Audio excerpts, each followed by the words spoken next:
Hello दोस्तों, super जी के classes में आपका फिर से स्वागत है।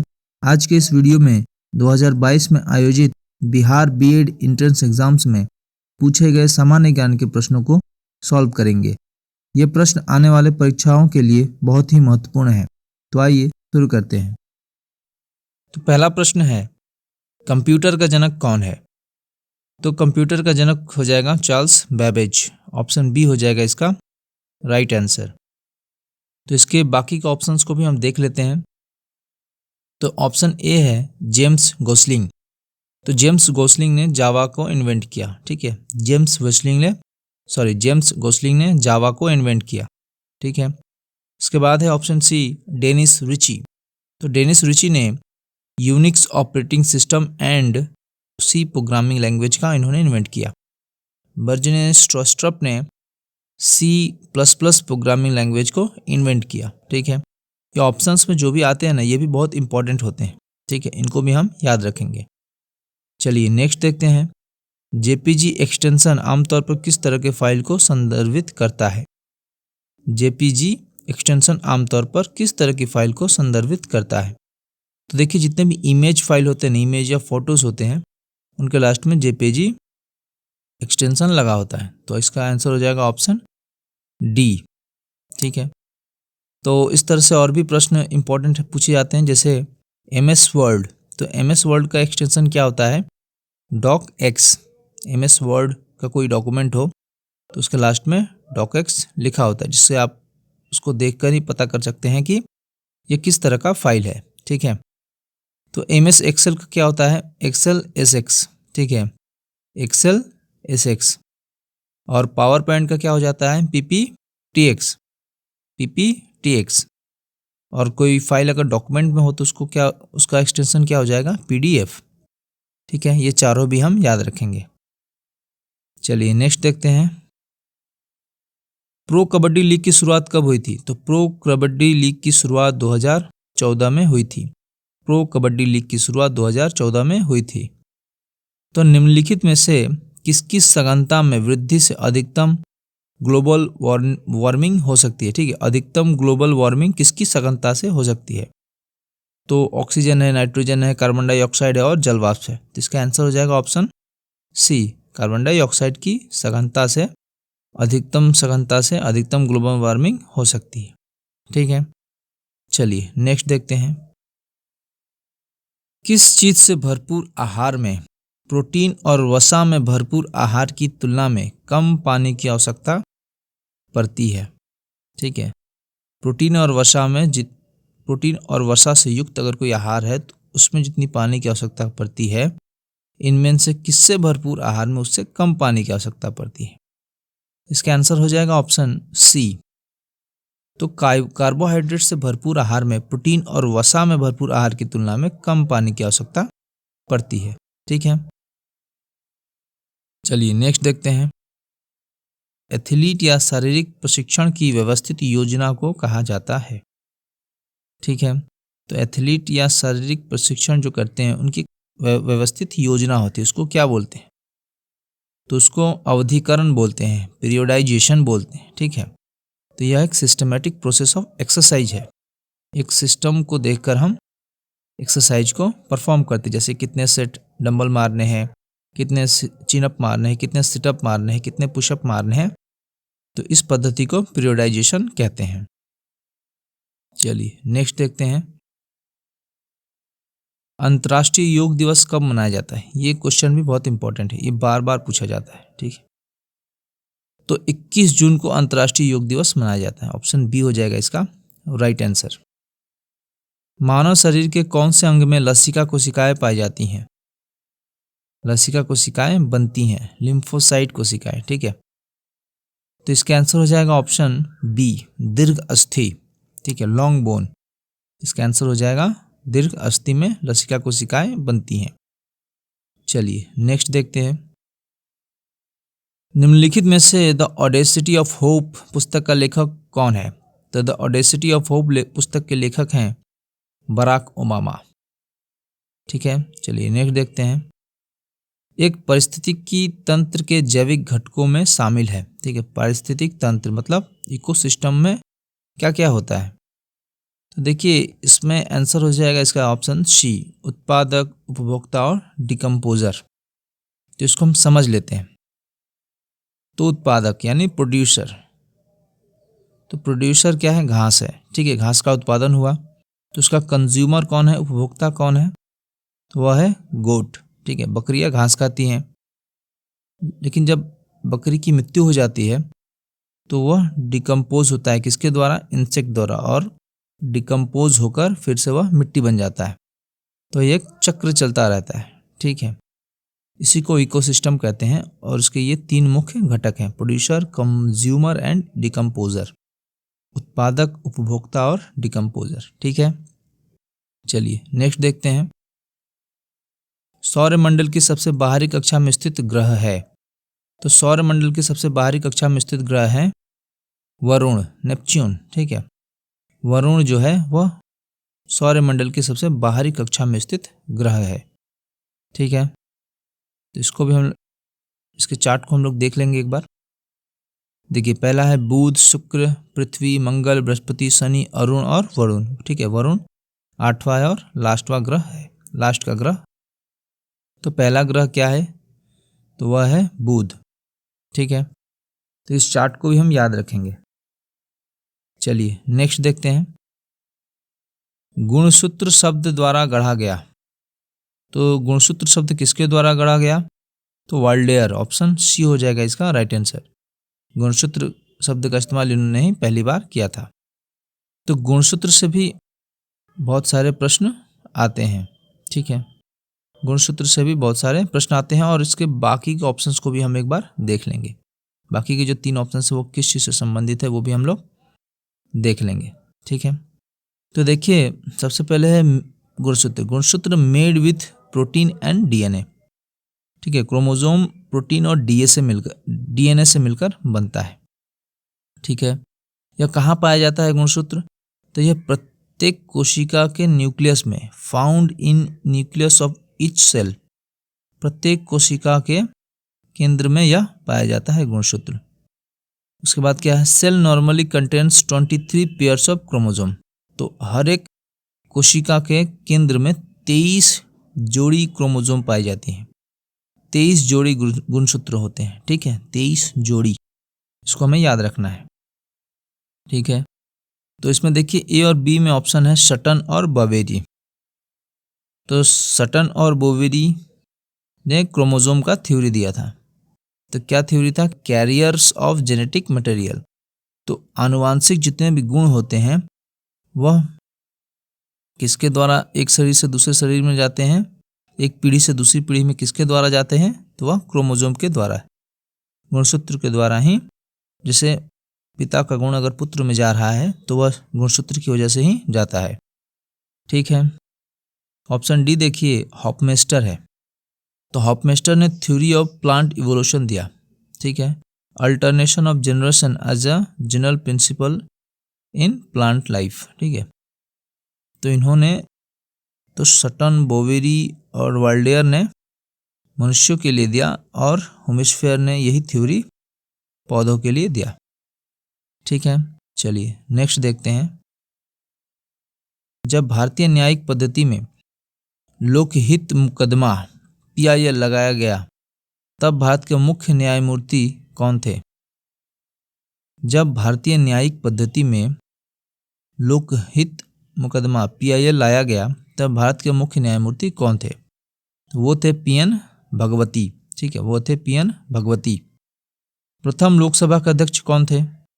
तो प्रथम लोकसभा के अध्यक्ष थे GV मावलंकर, ठीक है, GV मावलंकर। चलिए नेक्स्ट देखते हैं।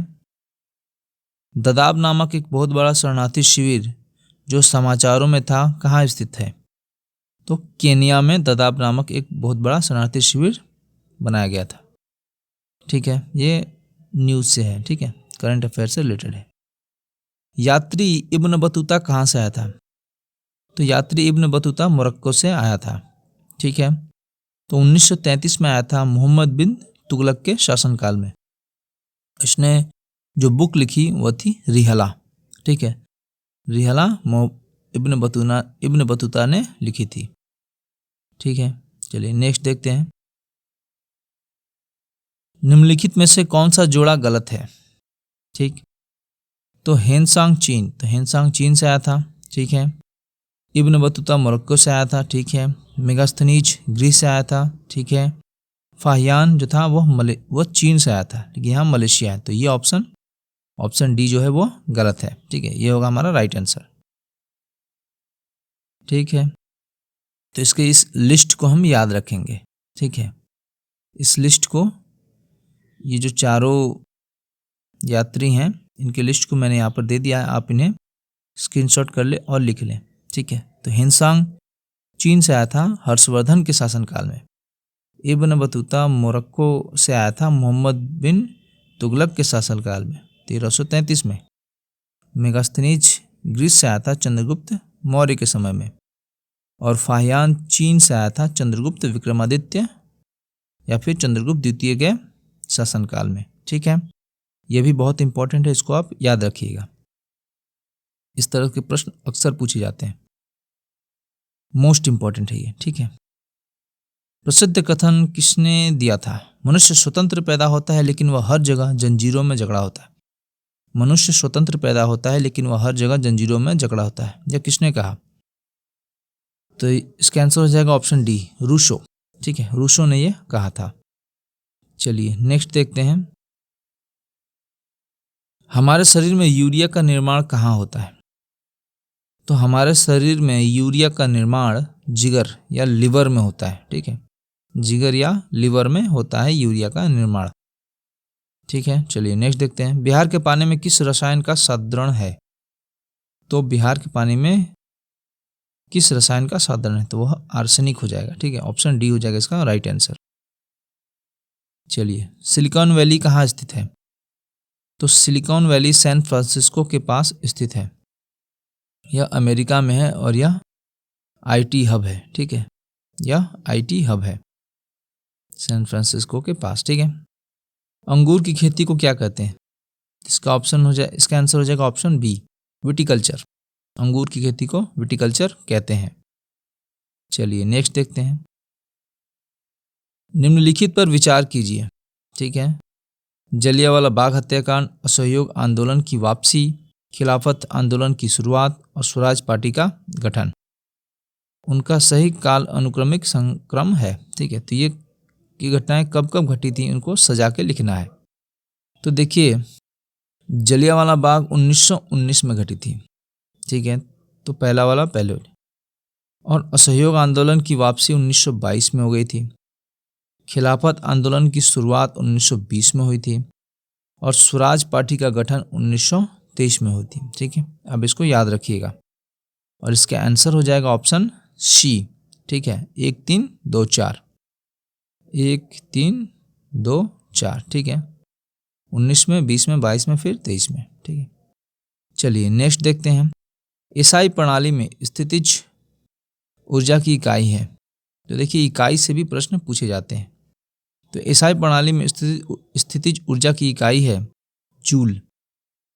ठीक है, चलिए इसके बाकी के ऑप्शंस को भी हम लोग देख लेते हैं।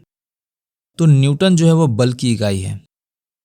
ओके, वॉट जो है वह शक्ति पावर की इकाई है और मीटर प्रति सेकंड जो है वह गति की इकाई है।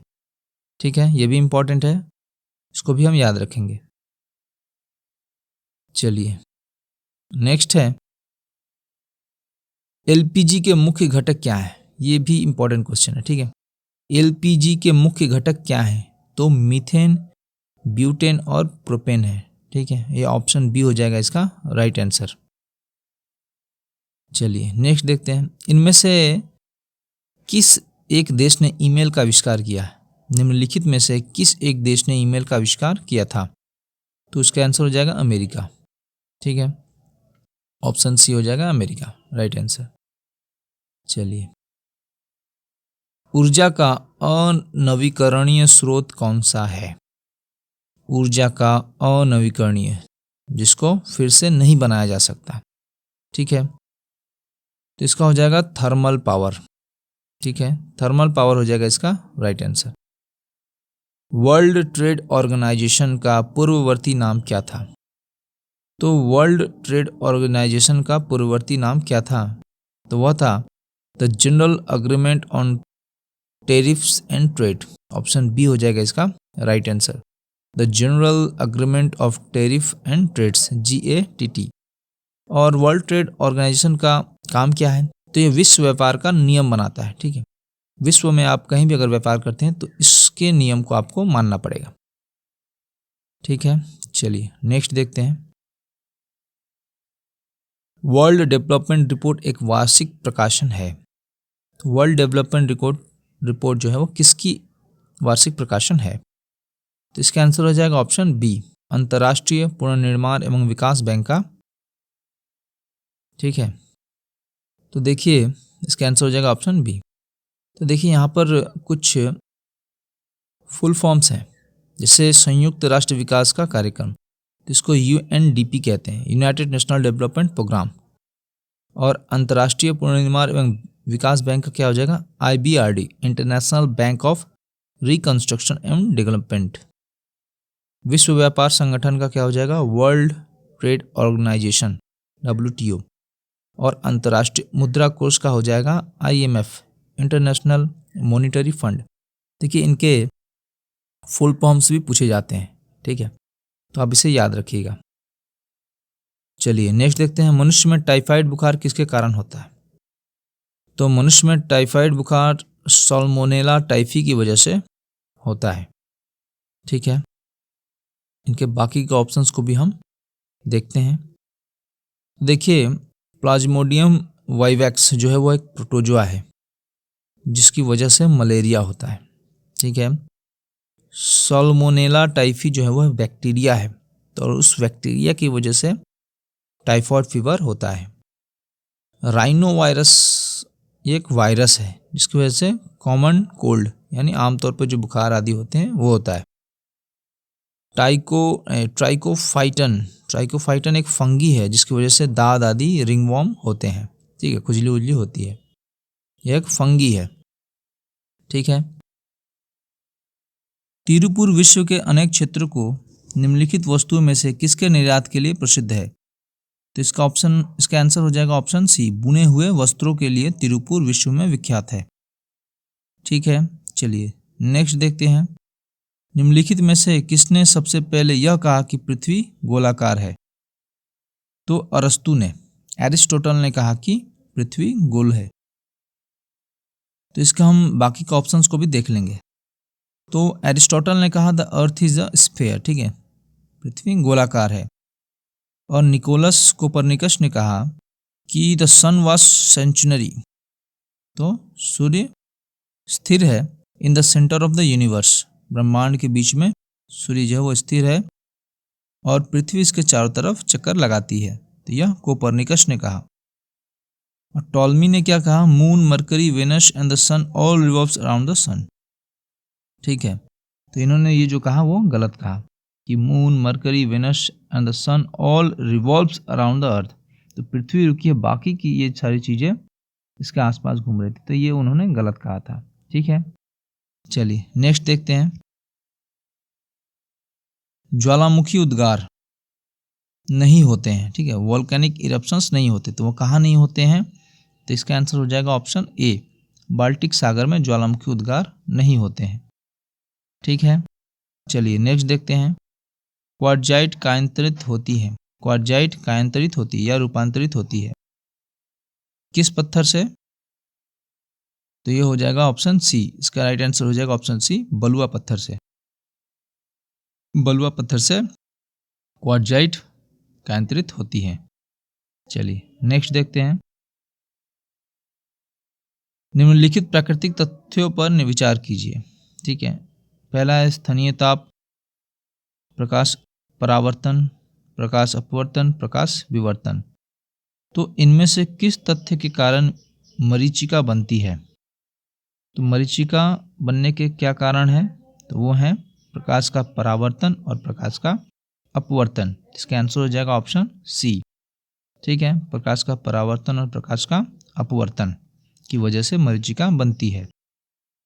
चलिए नेक्स्ट देखते हैं, निम्नलिखित पर विचार कीजिए, हाइड्रोजन के ऑक्साइड, नाइट्रोजन के ऑक्साइड और सल्फर के ऑक्साइड उपयुक्त में से कौन सा अम्लीय वर्षा के कारक है? तो अम्लीय वर्षा के कारक हो जाएंगे नाइट्रोजन के ऑक्साइड और सल्फर के ऑक्साइड। ठीक है, NO और SO।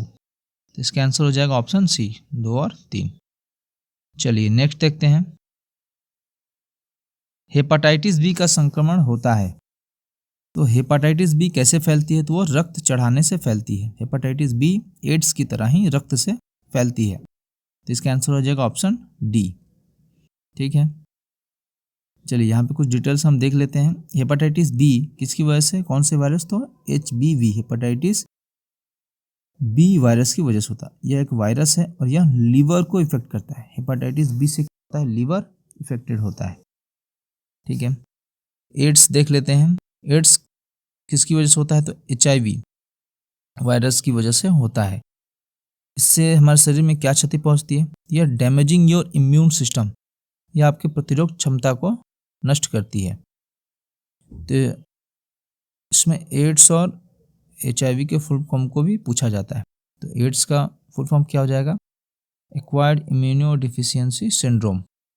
और HIV का फुल फॉर्म क्या हो जाएगा? Human immunodeficiency virus. ठीक है, चलिए नेक्स्ट देखते हैं। टमाटर किस अम्ल का प्राकृतिक स्रोत है? तो टमाटर ऑक्सैलिक एसिड का प्राकृतिक स्रोत है।